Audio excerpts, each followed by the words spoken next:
Meron tayong dapat gawin para linisin ang ating kapaligiran. Nandito kami, Restore Solutions PH, kinukuha namin ay yung mga plastic sachet para gawin siyang board.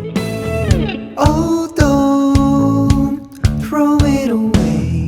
Let's save another day. Restore Solutions, turning waste to wonder.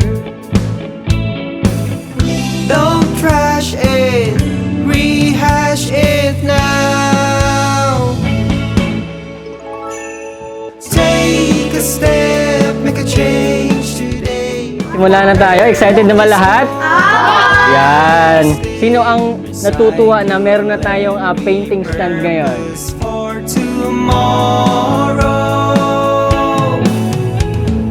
take a step, make a change today.